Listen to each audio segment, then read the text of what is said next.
দমদমে পানশালার বাইরে চলল গুলি। দমদমের মাঠকলের কাছে পানশালায় গুলি, গুলিবিদ্ধ পানশালার ম্যানেজার।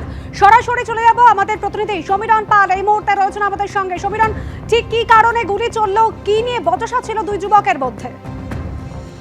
দেখো অনুসুয়া, যে কারণে গুলি চলেছে, গতকাল বিট্টু নামে এক দুষ্কৃতী তাই পানশালাতে আসে, অর্থাৎ বেলগড়ি এক্সপ্রেসওয়ের ধারে যে এই পানশালা, এবং সেখানে আসে। ক্যামেরাম্যান প্রবীরদের তোমাকে ছবিটা দেখাচ্ছে, এই পানশালাতে আসে এবং পানশালার ভেতরে যখন তারা মদ্যপান করছিল সেই সময় একটি কাঁচের বোতল ভেঙে যায়। এই সময় তখনই পানশালার কর্মচারীদের সঙ্গে বিট্টুর এক প্রস্ত বচসা হয়। সেই বচসা সেই সময়কার মতো মিটে যায়। এরপর এই বিট্টু নামে দুষ্কৃতী বেরিয়ে যায়। তারপর তার সহযোগীদের নিয়ে এমনি এখানকার যিনি ম্যানেজার পিন্টু রুদ্র, তিনি প্রত্যেক দিন রাত্রির 1টা নাগাদ বাড়ি যেতেন। তার বাড়ি যেতে জানা যাচ্ছে সোদপুরে, এবং সেই বাড়ি যাওয়ার সময় তার ছিল দুপুর রাত 1টা নাগাদ। এবং যখন তিনি বাড়ি যাচ্ছিলেন সেই সময় ফের এই বিট্টু নামে দুষ্কৃতী আরও দুজন সহযোগীকে নিয়ে ঠিক বেলঘড়ি এক্সপ্রেসের ওপর এসে দাঁড়ায়, এবং ঠিক এই জায়গাতেই এই পিন্টু রুদ্রকে লক্ষ্য করে 3 রাউন্ড গুলি চালানো হয়েছে বলে প্রত্যক্ষদর্শীরা জানিয়েছে। একটি গুলি পিন্টু রুদ্রর পেটের বাঁ দিকে লাগে এবং রক্তাক্ত অবস্থায় মাটিতে লুটিয়ে পড়ে পিন্টু রুদ্র, এবং তাকে সঙ্গে সঙ্গে নিয়ে যাওয়া হয় আরজিকর মেডিকেল কলেজ হাসপাতালে, এবং সেখান থেকে অবস্থার অবনতি হলে তাকে নিয়ে যাওয়া হয়েছে বাইপাসের তারে বেসরকারি হাসপাতালে। পুলিশ একজনকে আটক করেছে এবং বিট্টু আর সহ আরও তার একজন সহযোগীর খোঁজ চালানো হচ্ছে।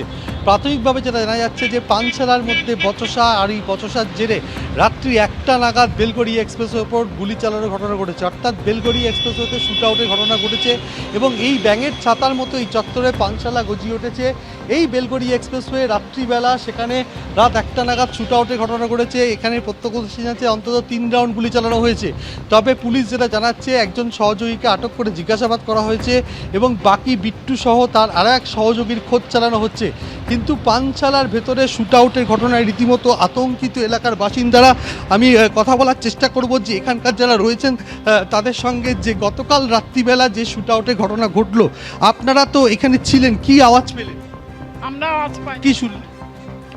আমরা এই সকালে শুনলাম কি শুনলেন?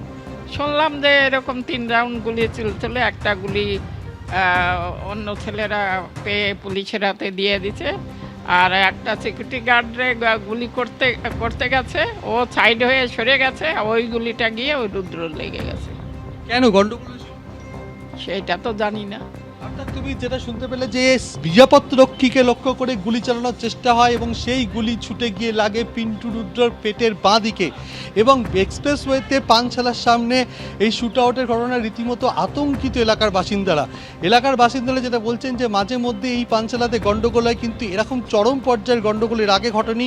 গতকাল রাতে যে ঘটনা ঘটেছে, এই পানশালার ভেতরে একটি কাঁচের বোতল ভেঙে যায় এবং তাকে কেন্দ্র করে গন্ডগোল হয়, এবং গন্ডগোল সেই সময়কার মতো মিটে যায়। এবং সেই সময় ম্যানেজার পিন্টু রুদ্র যখন রোজকার মতো বাড়ি যান রাত্রি 1টা নাগাদ বার বন্ধ করে, সেই সময়ই তাকে লক্ষ্য করে আরও সহযোগীদের ডেকে নিয়ে আসে এই বিট্টু, এবং তখনই তাকে লক্ষ্য করে গুলি চালানো হয়। একজনকে আটক করা হয়েছে এবং বাকিদের খোঁজ চালানো হচ্ছে। এবং প্রবীরকে দেখাতে বলবো, এই যে এক্সপ্রেস এই যে পানশালার বাইরের যে সিসিটিভি ক্যামেরা, তার ফুটেজ খতিয়ে দেখার চেষ্টা করছে পুলিশ, এবং সেই সিসিটিভির ফুটেজ খতিয়ে দেখে হামলাকারীরা কারা ছিল এবং কিভাবে হামলা চালানো হয়েছিল এই সমস্ত উত্তর জানার চেষ্টা করছে দমদম থানার পুলিশ। তবে এখনো পর্যন্ত একজনকে আটক করা হয়েছে, যে দুষ্কৃতী গুলি চালিয়েছে, এবং তার সহযোগীর খোঁজ চালাচ্ছে দমদম থানার পুলিশ। অনুসুয়া, ধন্যবাদ সমীরণ।